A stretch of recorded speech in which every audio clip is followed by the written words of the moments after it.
Hey, this is Traci Harrell. I could not be more excited today about the show. So today we are focused on, this is the Bigger Than Me Success Series. And we're focused on achieving your best year yet. And we got some amazing guests. Let me see who we got in the studio. You'll see two familiar guests. You'll see Crystal. Hey, Crystal.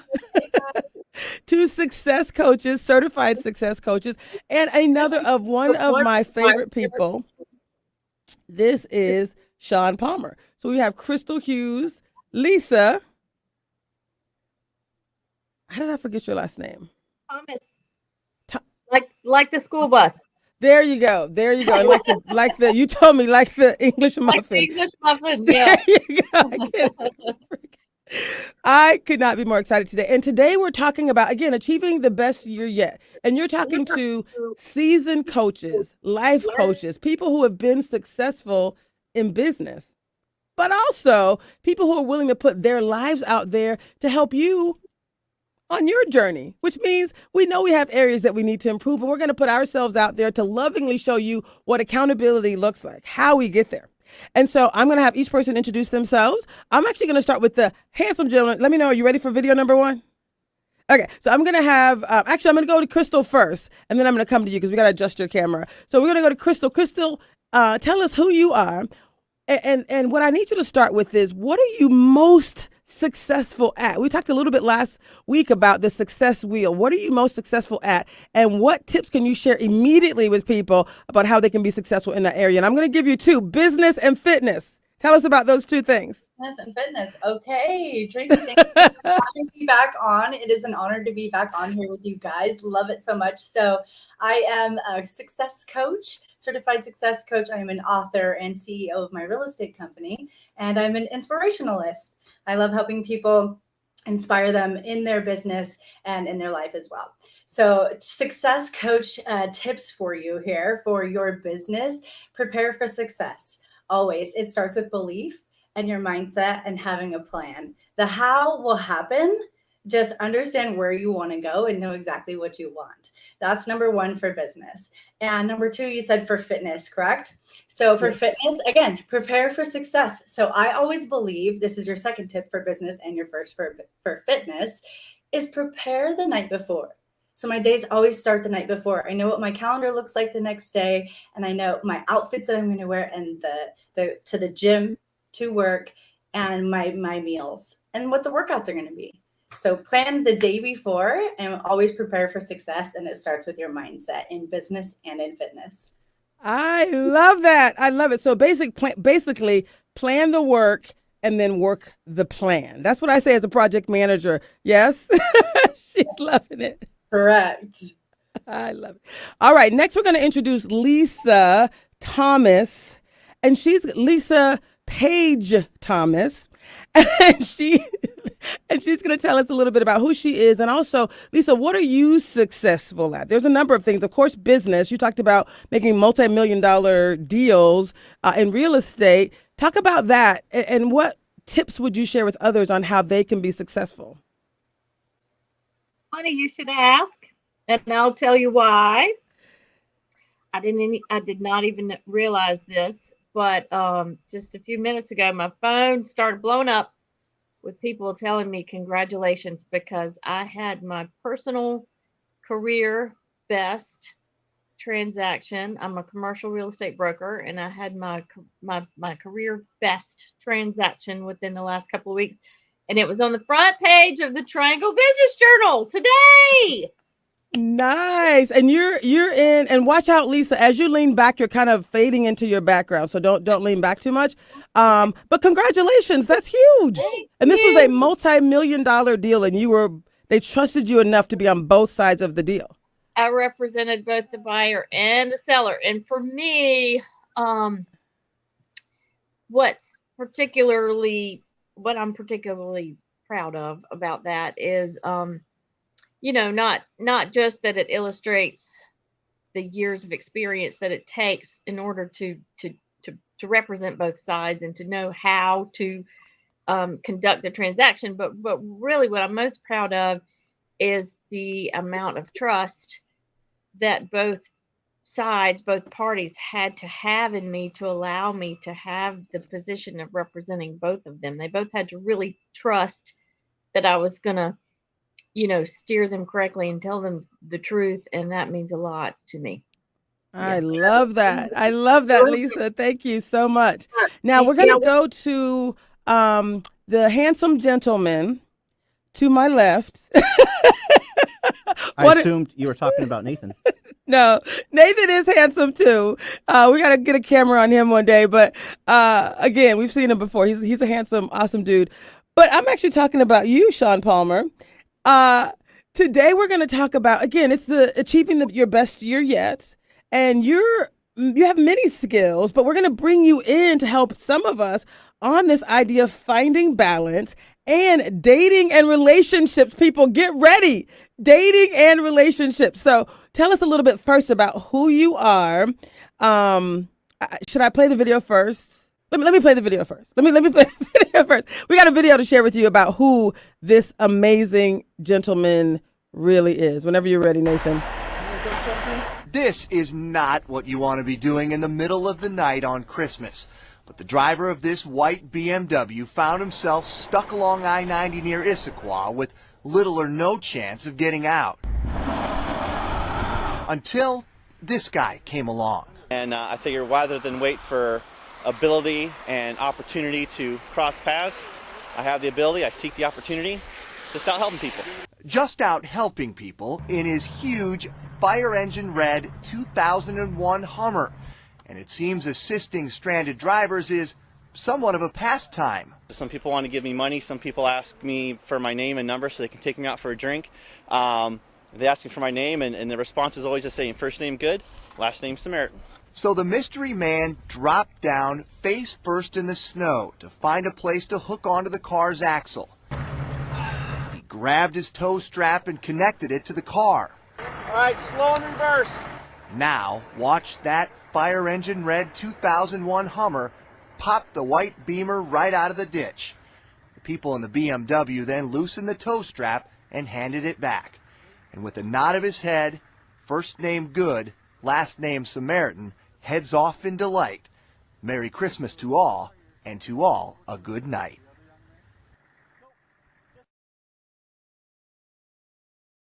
My goodness. So when I say I'm sitting, right? Ladies, right? So I'm sitting next to the Good Samaritan, Sean Palmer, but he's also a father, an amazing father. I'm going to show a video in a second. He's a servant. Tell us, how do you describe yourself? So my email signature reads, father, naval officer, volunteer, servant leader. Say that one more time. Father, Navy officer, volunteer, servant leader. Did you hear the order of those three things? Tell us about the order. Why is that the order that you... Father, first and foremost. Before I was a business advisor, before I was a financial advisor or an anything coach, I first wore the title of dad. So when it comes to dispensing advice, I am all about that. But it starts with fatherhood and my love for my daughter. I love that so much. I really, really, really do. We're going to adjust this camera when you get a chance, Nathan, and make it so that it's he and I if possible. If possible. That's a little weird. But anyway, what I love most about you is you're so humble. How can you not be? Crystal, you're loving him as much as I am, right? Lisa, you're seeing this guy. There's more. There's actually another video that I think I'm going to, can you show the second video right now? We're going to go ahead and show the second video because it's a perfect transition into why you're the right guy to lead this next conversation. So Thursday, January 30th, I'm Sean Palmer, and I'm here at Sela High School to wish my daughter a happy 17th. 6 roses, 6 different colors, 1 for each class of the day. Now, why am I doing this? Well, to celebrate my daughter's birthday with her, absolutely. To demonstrate that if something is worth doing, it's worth overdoing, a little bit. But just like I dumped 3 Lego sets into her Christmas stocking, years from now, she's not going to remember the what. She's going to remember the how, the effort, the uniqueness, and the creativity. And likewise, years from now, as she's looking back at the time she's been given flowers, on her 17th birthday, the day that her father gave her flowers, I hope does not stand out.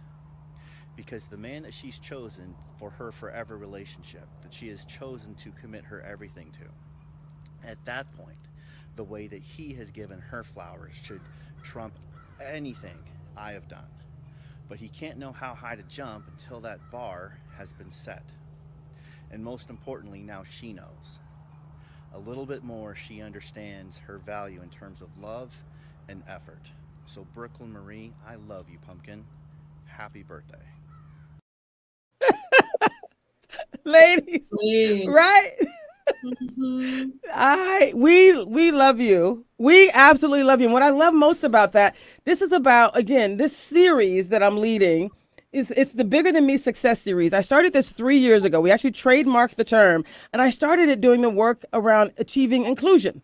But I've been working with Bob Palmer. This is Sean Palmer, and he leads a series called Your Best Year Yet. And everything I do has an ing behind it. It's about the process of achieving success, achieving your best year yet. And this guy is all about achieving success in everything you do. I love the quote, if something is worth doing, it's worth overdoing. Tell us a little bit about that. I'm just a firm believer that if you're going to put your effort into something, whatever it is, it should come with your absolute best. And if you're doing it for the people that are closest to you, then above and beyond, I think, should be something a little bit more of a staple, not an exception. Wow. I agree. Above and beyond should be a staple, not an exception. That right there is what success looks like. If you get nothing out of today, that's it. Yeah. Above and beyond should be a staple. That should be your norm, not an exception. And why was it so important for you to set expectations for your daughter? Because, I mean, we all have to set expectations for ourselves as well. Tell us a little bit about why expectations were so important and raising the bar for expectations. I want her to get the absolute most out of her forever relationship, whoever that's going to wind up being with. And she just celebrated anniversary number 3 with her boyfriend. So she's got a little bit better track record than Dad here when it comes to sustained relationships. So maybe I could take a page out of her playbook. So maybe she's already found that forever relationship, and I hope that's the case. But if not, then whoever she winds up being with, I want her to understand her expectation level should be high because she is worth that. She is worth that in every aspect, in who she is as a woman and as a person and what she is pursuing professionally. She deserves that to come back to her. I just love this so much. I think what I love most about it is that when you think about expectations, that's what we have to do for each other, for yourselves. So when you think about achieving the best year yet, we're going to ask you to pause right now and think about that one thing that you know you want to achieve. What is that? Set really high expectations for yourself about that thing. And we're going to talk to you and stay with you week by week and month by month. This is going to be a monthly series that we do as a webinar, bringing hundreds of people together. This is a weekly show where we're bringing experts in to talk about not only what they know, how you can be successful, but also their personal journeys as well. So we brought we brought Sean on to talk to myself and to Crystal and to Lisa for different reasons. The subject for today was finding balance. And many of us, I'll let you tell your story, Lisa, about, being successful and not, just tell us a little bit about the need for balance in your life, Lisa. Excuse me, Crystal. Sorry, Crystal. I'll start with Crystal.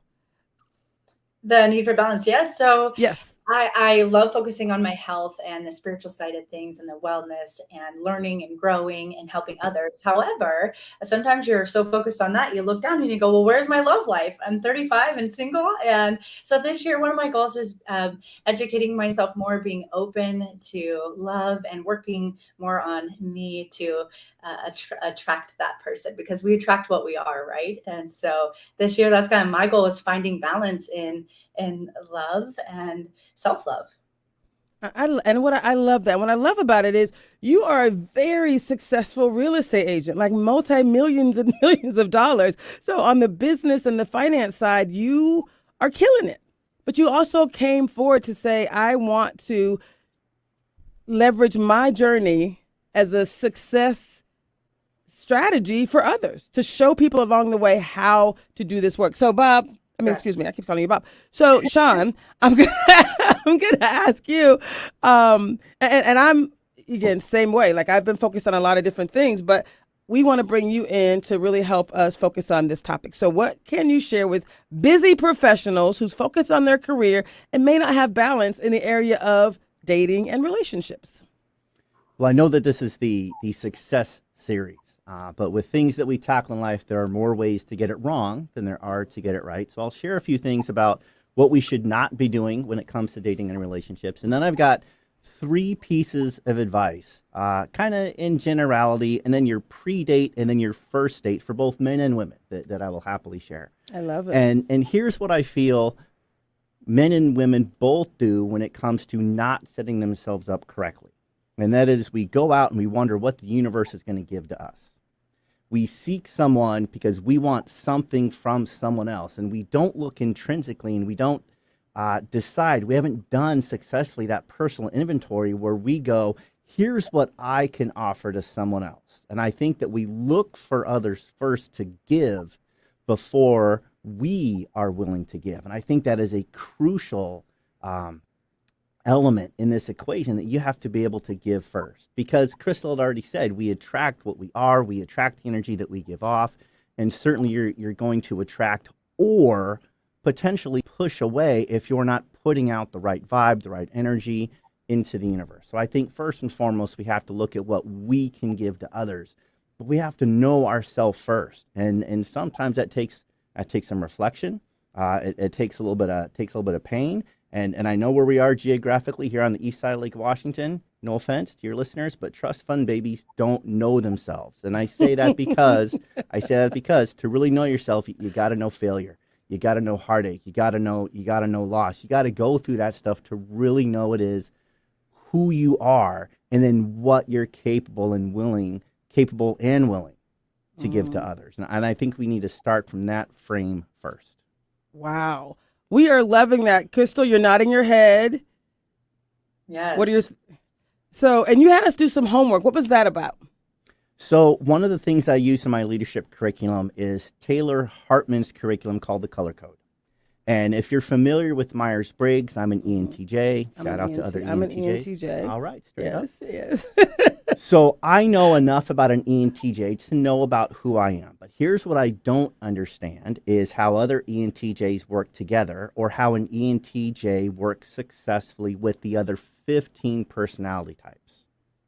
What I really like about the Color Code by Taylor Hartman is that it will actually break down your core motivators, create 4 different categories or 4 different primary colors, and then detail out how those colors interact with others. And I use it in both the leadership context and I use it in the relationship context. I love that. So I knew this going in, but you confirmed it with your results, Traci. I knew you were a yellow. You're an energetic, fun-loving, charismatic people person, high volume yellow. You're motivated by fun. Okay. And just that energy level just seeps out of you. I am a red, and a red is more logic driven. A red is that they say that the reds are the more natural leaders, but we're motivated by success. We're motivated by hard work. The downside to a red is that because we work so hard, we can often be seen as a little bit too focused, a little bit too rigid, even sometimes a little bit abrasive. I've been told that before. You know what I love about this? So for the success coaches, I know you guys are nodding your head because we are also trained in DISC. So it's the DISC, and DISC, you would be a D, and I'm definitely a straight I. So Yep. It's whatever you want to call it. It's that same concept. And you also did an assessment on Crystal. I did. And we're going to talk about how that relates to what we need to do from a dating perspective. So tell us about Crystal. So Crystal, like me, is a red-blue, which means she's got an overarching personality type that is focused on power. Motivated by success. She's a little more linear, a little bit more or logic-oriented. She said it earlier when, my tomorrow starts today. Yes. I want to know what to expect. Her secondary color of blue is driven by intimacy and relationships. Yes. She is loyal, curious, detail-oriented, knowledgeable, kind. The downside to a blue, they tend to be the Boy Scout or the Girl Scout of the group, is that a little bit of self-righteousness can set in. And as a red blue, so think about my dynamic personality type. Not only am I seen as abrasive, but also self-righteous. What woman in the world wants that? Are you kidding me? If ladies, you're a gentleman. You're kind-hearted. So we may have to reassess. I can touch on masculinity, chivalry, and gentlemanliness. That can also be a whole other radio show. I know, and we'll come back and talk about those things. So now we're focused on dating. So advice. We need advice for the people who've been high achievers and not sought balance in their love life. Crystal, do you have any specific questions based on what he said so far? What are your thoughts, questions? I have a couple thoughts there. I think it's beautiful what you said about being capable and willing, right? So are you capable of giving that? And so that self-righteous part, right? Of I've been told I'm a good listener. And when I really feel that intimacy with someone, I want to help them with their goals and make them the center of my world and make them feel like they're the king and I'm the queen, right? And so that's where I say my questions would be then is, what are maybe some of the activities that I could be doing, right? As we're not chasing, we're just becoming these people as I've been working on self-love and being capable and open to it. What are some of the things and activities that people, 25, 35, 55 that are feeling the same way and busy? What are some of the things that you would suggest? I'm not an online dater, so let's not even go there for me. Maybe that works for some other people. That's amazing. Everyone knows how that works. What are some other ways or tips or tricks things that you would recommend for a red-blue personality? For that first, kind of the how we meet the person that we ultimately think we want to be with. But then we need to kind of circle back and understand some of the mistakes that we make in dating. And that the first date is really a screening process where we tackle it as, I just want to get through the first date so there's a second date. And we don't actually maximize what the first date is really supposed to be about. So if you're now, here's the thing, you don't necessarily want to meet other red blues. So each of the colors has its strengths, but each one has its drawback as well. And the awareness to know how they fit together is key. So almost any color combination can work so long as you understand the core motivators of the person that you're with. I also feel that the 5 love languages, and I forget the author, I'm so sorry, but I think the 5 love languages is also hugely instrumental, and the knowledge that we don't always hear and speak the same language. Yes. The love languages I like to hear, that I like to receive, are words of affirmation and physical touch. I speak fluently physical touch and acts of service, but I don't want to have acts of service spoken to me. So I think understanding the dichotomy of the 5 love languages in both hearing and speaking is hugely important in those relationships as well. All right. Yes. Go, please. Okay, so let's get back to Crystal's original question of where am I going to go find this guy? Yes. It depends. Now, you might find him at the local farmer's market. You might find him at the gym. Here's what I learned about the gym and church. When 10 years ago, I was a little bit more religious than spiritual, and that's flipped recently. But I thought that would be the ideal place to meet someone. And what I learned about dating women from church is that I absolutely do not want to date women from church. Okay. And at the gym, the first time I ask a woman out at the gym and she politely declines, that's it. That's my one. I've burned my one, because then I'm the guy who's there for the wrong reason. So there's this, how much are you willing to put yourself out there? And are you willing to change gyms if you run through 5 ladies on the treadmill who all politely decline? So it's doing things, and here's where I think things like, what's that? It's not the singles site, events and adventures. I think they miss the marketing bus, because that is the original social networking, is to go do things with like-minded people. So I think you need to find those things. I surprisingly, I'm an extroverted introvert. Okay. I'm an introvert at heart. And I know this because that's how I recharge. I like to recharge by just having my me time and some downtime. Other people are like, I had a rough week. Let's do happy hour. I want 20 energetic people around me. I know that I'm an introvert. So here I'm like, I want the universe to come to me and present this woman that I've been trying to manifest. And that doesn't work. So the advice that I would give in business and fitness and love or anything is don't wait for the universe to bring to you. You got to go out there and grab it. How you decide to do that and how much you want to put yourself out there is largely going to be comfort level, and where you decide to put those energies. You might meet that man while you're out on one of your 4-mile runs. You might meet him at hot yoga. You might meet him at the grocery store. Be a little bit more willing. And ladies, I know you don't want to chase, but as much as you don't want to chase, men don't like rejection. So give us a sign. Give us a little bit of a green light, or at least let us know that it's not flashing red. Give us a little smile. A little smile. A smile helps, the right? thing where you look at us and then you kind of turn away and you do the thing where you put your your hair hair over your ear. Yes. Right? That works. That works. You heard it here, people. So give us a sign. Subtle hint. And wherever that sign comes from, wherever you are geographically or whatever else, that is going to be more important. Your willingness to just say, okay, let me give him a flashing yellow, not full on green, but let me know. I'm going to make sure he knows that it's not red. And if he approaches, and gentlemen, here's the thing. Once the lady has opened the door and shown you that it's not a steady red light, now it's all okay? you. It's all you. All right. Yes. Now you've got to be able to roger up and man up and say, okay, there's a little bit of interest there. Let me go say hi. Don't make her fawn over you and chase after you, because then you're just going to have women that are going to play the groupie role.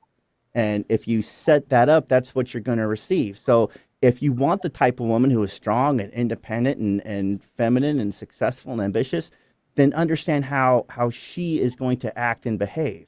So she's going to give you that it's not a red light, but then you have to be able to go and approach her and say, hey, my name is so-and-so, something, so that you guys can break the ice. Because I have observed, yes, two people who there might be some sort of chemistry or connection or whatever else, nobody makes the move. Wow. Nobody does anything. Nobody opens the door, and then they sit at the stalemate. And right. Yeah. Where's the fun in that? I love it. Crystal, I know, did you want to share any more of the don't do's, or did you cover those?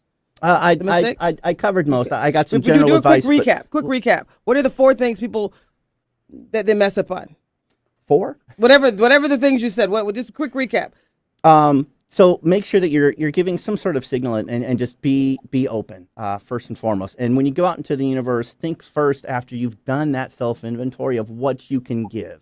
If you go out there looking to just receive and have given back to you, I think that sets you up for failure, or at least not achieving the success that you're really capable of. So look to give first and receive second. I love it. And Crystal, when we were talking earlier with this handsome gentleman, you were talking about, there was a question about dating and being online, and you made you shared a story with, I think, both Crystal and I. Sean, you shared a story with Crystal and I about a line and not wanting to be in line, and we want to kind of have these authentic relationships starting in the way that you want them to end, basically. I was dialoguing with a woman on social media, because that's what Facebook is, and she had said how she had wanted to plan this singles event up in our neck of the woods, and she said that once she put out there that she wanted a singles event, then she received all these friend requests from all these guys. And as we're messaging, because I'm a little bit of a planner, so I had some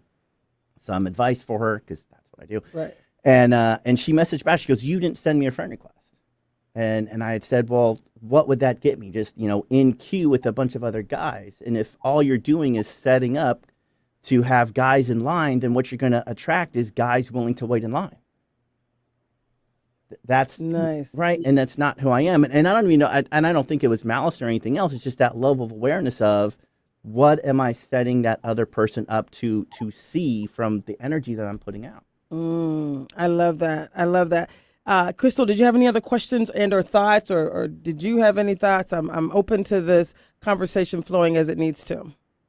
Yeah, I love so much of what you said there. You had mentioned something about the first date, and when you said, knowing your personality traits, we talked about the DISC and your Myers-Briggs personality. I'm thinking about, like, in today's world, a lot of us have to carry vaccination cards, right? So if we carried this picture that has like our personality on it when we go to date on the first time, we can like skip a lot. Okay, you're this personality type, this is how you are. And the 5 love languages, I love that book. I think it's really important that a lot of relationships, to your point there, is that you were talking about how we can set them up for failure. Well, if we expect other people to love us the way that we want to be loved, that can set us up for failure. So I agree there, Sean, with that. Any first date tips there, since you touched on it?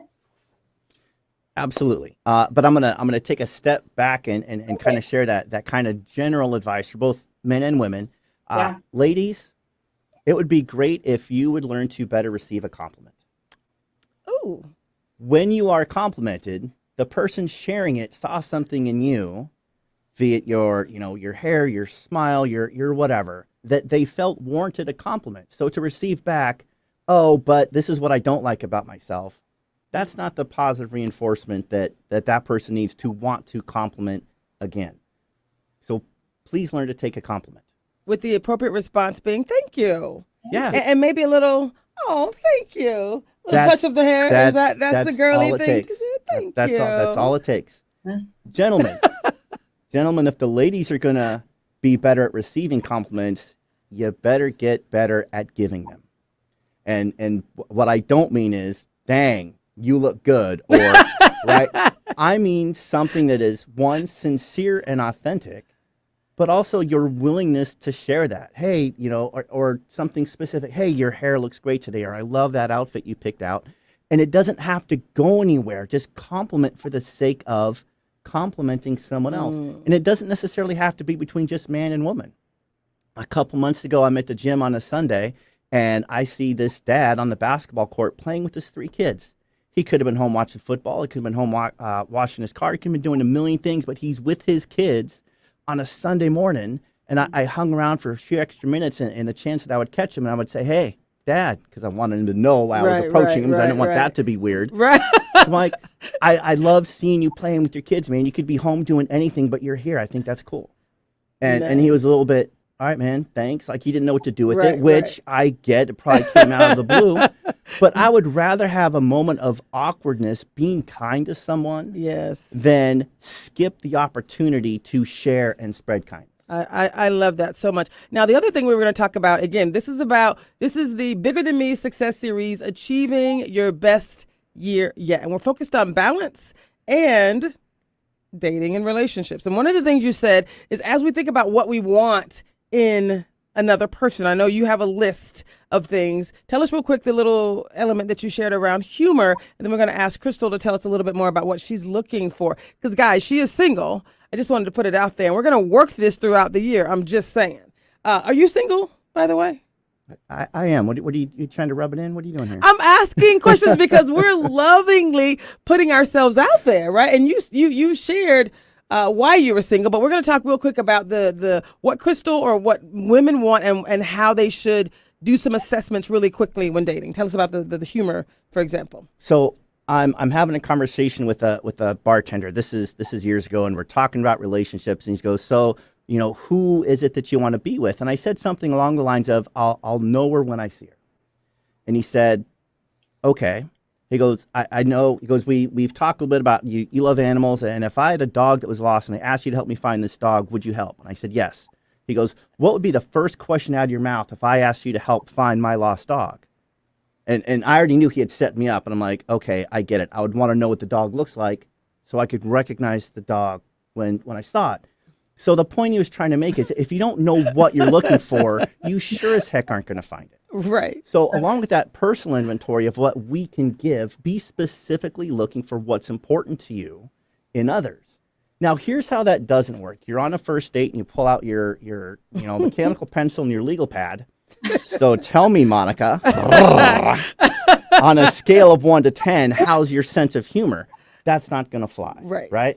So in just natural conversation, and never mind the conversation tools we use like active listening and positive reinforcement, but you're going to want to ask something along the lines of, hey, tell me about the last time you laughed really hard.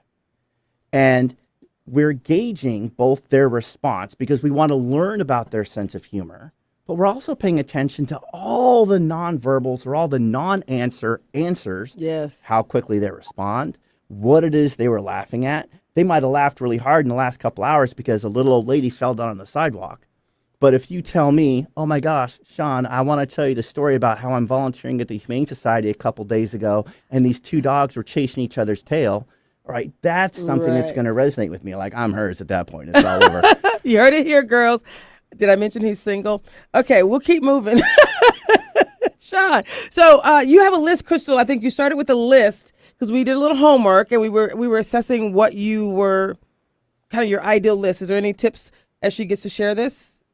No, Crystal, share your top 3 things, and then I will share how you can try and extract that from the person that you're on that first date with, because that's our initial screening process. Hit me with what you got. Okay. So I think it's funny because a lot of people, they'll say like, well, what's your type? Is this person your type? You know, I don't think I really have a type. Like I will fall in love with the person. Like you said, I'll know when I see them. I mean, they could be a simple cable guy that has a low metabolism and can't tan. Like that's okay. But my 3 things are, number 1, you kind of touched on it, is a sense of humor. So one of the questions that I love to ask people who've been together for more than 5 years is, if there was one thing that you could contribute to the success of your relationship, what would that be? And it's usually A, marry your best friend, or have a sense of humor. My cousins have been married for over 40 years, and a sense of humor is huge, making each other laugh. Number 2 is emotional intelligence. And what that also looks like is self-awareness for themselves and for other people around them. So I think that knowing what your strengths are and also what some of your traumas are super important, right? That self-awareness. And then number 3 is a legacy, believing in something bigger than you, right? It's bigger than me, believing in something bigger than yourself, and then wanting to leave a legacy behind, like, you know, you do with your daughter and helping other people. I think that's huge. And then I can help support my partner in that as well. So those are my 3 things. So I'm a really shallow person because I'm listening to what Crystal is looking for, and she says things like legacy, and I'm like, nice smile, nice butt. So Crystal's just laying all this heavy stuff on us. I don't care if you have a low metabolism. I just want you to love me. Oh my goodness, how beautiful is that? So I got your back kind of love. Oh my goodness. Listen, Crystal, what I'm most excited about is this is part 1 of a series of sessions. We're going to be talking about weight loss and having an amazing business and 100 different ways that we know that you can be successful, right? Success, we have this amazing success wheel, which I like to show at every show, right? There's every area of life, purpose, wellness, relationships, social, business, all of these things we're going to work on. But I love that you just put it out there. I love it. So what do you got to say about that? What do you got to say about her list? So this is the beginning. So how's she going to, what tips do you have? So we talked about how to try and extract the answer of Yes. Sense of humor, right? You just want to do that as part of normal conversation. When it comes to emotional intelligence, that's you paying attention to all of their nonverbals. And I think a key way to do that, especially if you're out to dinner, is see how that person treats everyone around them, especially the wait staff. I think you can learn a lot about a person, the way they talk to someone who is quote unquote serving them. So really pay attention to that kind of stuff. And when it comes to legacy, I think you're going to draw that out in conversation as well. But you can come right out and ask, say, hey, when it comes to your legacy, when it comes to how you want people to view your business legacy, your family legacy, or whatever else, what is most important to you? And I think when you phrase it in terms like that, especially when you drop the word legacy on someone, it's really going to invite someone to open up about what it is that they've done. And here's the thing, the big reveal is not going to be whether or not they have an answer or what their answer is, but it's how they respond to it. If they really got to think about, oh man, legacy, I haven't considered that, or I'm not sure what that is, maybe that's not the person who has put effort into creating something like that. And it's going to be hey, I really enjoyed meeting you, but you know there's probably not going to be a second date from it. So when we're listening to what people say back to us, it's less about the content, although important, don't get me wrong, but it's about all those nonverbals, how quickly they answer, how excited they are to answer, if their face lights up when they're telling you about, a story about their daughter or their dog or their mom or their whoever else. I think those things are way more revealing than the content is at times. I love it. I love it. Crystal, you're nodding your head. Love it. I love it. Lisa, I know we haven't pulled you in much during this particular session. I cannot believe how quickly time goes by. Do you have any thoughts about what you've heard thus far? I actually raised my hand a couple of times. Oh, okay. I missed it. I'm sorry. That's okay.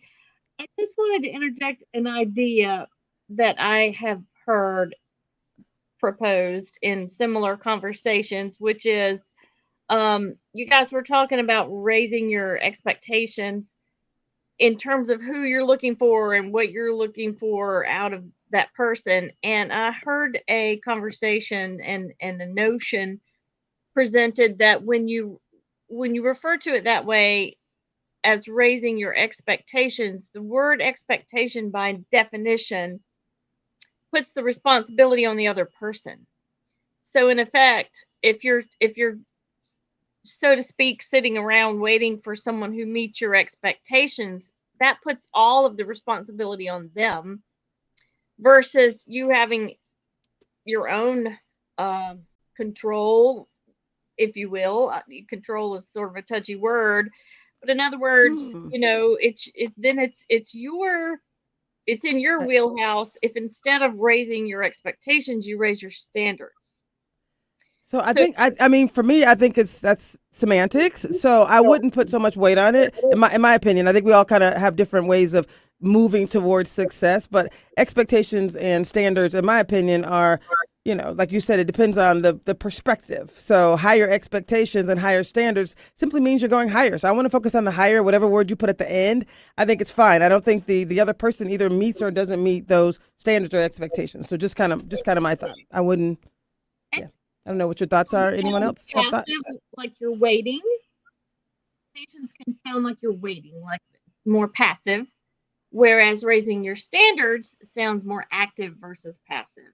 I like it. Let's go with it. Let's go with it. But again, my standards, and that's what I'm looking for, versus I have expectations that I'm waiting for, which is more passive. No, I think our expectations that I'm striving for, expectations that I'm going to exceed. I've set high expectations for myself. So I wouldn't want to leave that as a, I mean, we all have different perspectives. So not wrong, but I wouldn't necessarily, I don't know. That's not so we only have a few minutes left. Any other insights you want to share about achieving a particular goal, Lisa? I'm gonna give you a couple more minutes to think about fitness, for example, because we were talking about dating, we were talking about relationships. You had set a little bit of an accountability for yourself last week to get to the gym. Did it work?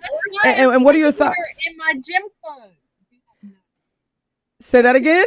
That's why I'm sitting here in my gym clothes. What does that mean? You're going to go, or did you go? Today. You went twice today? The only thought that I would share is there are several quotes out there about motivation and how motivation really never comes. So you have to have a better reason for going.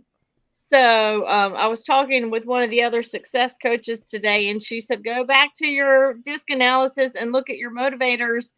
And, when you rediscover or remind yourself what your motivators are, that's what, by definition, will motivate you versus sitting around. It seems like I have a theme tonight about being proactive versus reactive. But if you wait for motivation, it may never come. You have to. I agree. Determine it, establish it, and utilize it versus waiting for it. So I did that today. Congratulations. So we're gonna keep our eye on you. So did you work out last week, or was today your first time because you knew you were having this show? And it's okay, because I didn't do the things that I said I was gonna do last week. Just full disclosure, and we can talk about that as well. So I'm just curious, did you work out last week or did you work out twice today because of the show? Because I think the accountability matters, right? That's why we're doing the show. That's why we're asking people to show up once a month. That's why we're asking people, once a week, and show up for yourself every day. So I'm just curious, what are your thoughts? Do not ask me to do it live like you're doing. That ain't gonna happen. That ain't gonna happen. So I said what I was going to do, just FYI, I said that I was going to start working out 3 times per week live on Facebook. and I'm going to do that. I'm going to do that. Period. And starting this upcoming week, I'm going to work out 3 times per week. I'm getting myself ready, right? Getting my house organized. I bought a little thing kind of like this so that my phone can be up, and I got a tablet. So I got like all these great things. I'm going to be reading books every 15 minutes. So a lot of cool stuff is going to be happening. This is not about me though.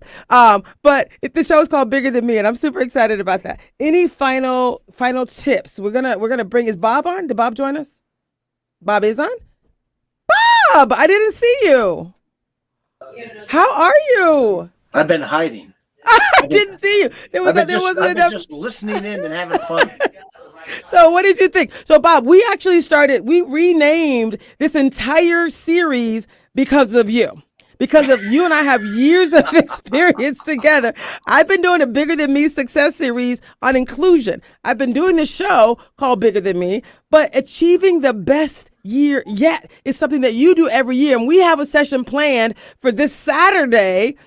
People can come back to go to itsallbiggerthanme.com or go find these wherever you're watching this. We're going to make sure we put the link here, but we're going to doing a live event that's called Achieving the Best Year Yet, and it's going to be focused on visualization, vision boards, and setting up clear expectations. Talk about that. Well, it's so funny. People don't, I think so often we don't give credence to our visualization and what we think in our heads. It's like, Trace and I were talking the other day, and she kept saying this one particular thing over and over about herself. You can repeat it. It's okay. Remember, I'm putting myself out there. Go ahead and say it. I was talking about fit Tracy versus fat Tracy, and he was like, I'm going to have to hold you accountable for that. You've actually said, and I was like, well, I was trying to show the contrast. He's like, don't say that. Don't say that because your brain hears it. It's okay, Bob. I'm putting my business out there in the street. It's okay. I'm doing this journey live. I've been weighing in live at 300 pounds, people. It ain't pretty, but that's the beauty of the journey, right? We're going to do it together, and you'll see my success on this show. So go ahead, Bob. Sorry. Go ahead. Anyways, I just told her that, she kept referring to herself as I'm fat Tracy. And I said, hold on, I gotta stop you. We've heard this too many times. I said, it's a funny thing about our subconscious that we forget. Our subconscious hears everything we say and everything that we think to ourselves. And our subconscious cannot relate. It doesn't understand the negatives. So when I say that, I mean, when your partner says, hey, would you go, when you go into the store, on your way out the door, they say, and don't forget the milk. Your subconscious doesn't understand the don't part. It doesn't. It's the negative connotation that makes no sense to your subconscious. So all your subconscious hears is forget the milk. So guess what happens when they come back? They don't have the milk because you told them in one way or another, forget the milk. So they did. So we have to pay attention to what we tell our subconscious. We tell our subconscious we're fat. Our subconscious says, well, I guess we better start eating because we're supposed to be this particular thing. You keep telling me I'm this way, so I have to make that happen. So we have to learn to use our subconscious to go to the positive side where we want to go, whether it's relationships like you guys have been talking about, or financial, or something in business-wise, or whatever it might be. So, Bob, real quick, we're going to do a session called it's going to be, again, the Bigger Than Me success series, Achieving Your Best Year Yet, focused on visualization. Does anyone else have any comments on visualization? And Bob, why are you asking people to come? We're going to do one session they're going to be monthly, the third Thursday of every month. So Thursday the 15th, I think it's, Saturday the 15th from 1:30 to 3 o'clock Pacific time. And then in February, we're going to do the same topic, but it's going to be, meaning this idea of achieving the best year yet. But now that's going to be focused on an accountability check-in as well as priority actions. So if we had to visualize or pause to clarify why people should focus on visualization and then taking that priority action, we're going to end with our last 3 minutes with each of us talking about a priority action or anything that is the most motivating thing you can share with people who are focused on achieving their goals. So I'm going to go ahead and have you, Bob, kind of summarize. I'm going to do Bob, and then I'll do Crystal, Lisa, and then Sean. So share with our listening audience, what is that thing if you were focused on achieving your best year yet? Why is visualization and this idea of action so important? And anything you want to share with people? And I have 3 minutes. You have we have I got 1 minute. I got we 1 have two in total. You have about 30 Okay, seconds. never mind then. I'll just say, I don't do resolutions. I'm not a resolution guy. I'm a goal guy. But I'm a coach. That's why I do that. But I think so many times we worry about, hey, I want to stop that. Well, let's don't worry about what we want to stop. Let's worry about what we want to add. And a lot of times when we add something and it's a positive and we set a goal, something automatically gets dropped out. So I'm all about get your goals, decide where you want to go. Because if you don't decide, that's why we don't get what we want, because we never really decided what we wanted. I love it. Miss Crystal, similar for you as a success coach, what tips would you share on achieving success? Yeah, visualization is huge, I think, and using all of your senses. What does it look like, feel like? What are you saying to yourself? Where are you and how does that feel? I think that's really important because some of the most successful people, from what we know, the Napoleon Hills, they're all dreamers. So we have to visualize who we want to become, what we want to look like. And it's so, so important to do that every night and meditation in the morning. I love it. Love it. Lisa, you got 15 seconds. Quick tip. But We can't hear you, Lisa. Sorry. Go to Sean. Give, ask. Give again before you ask the universe to return to you. Give. Lisa, if you get your sound together, we'll come back to you. Apparently we won't. Guys, this is Traci Harrell. This is Bigger Than Me Success Series, achieving the best year yet. Today's focus was on balance, dating, and relationships, but each week we're coming back and we're going to help you achieve any goal in your life. Thank you so much for joining us.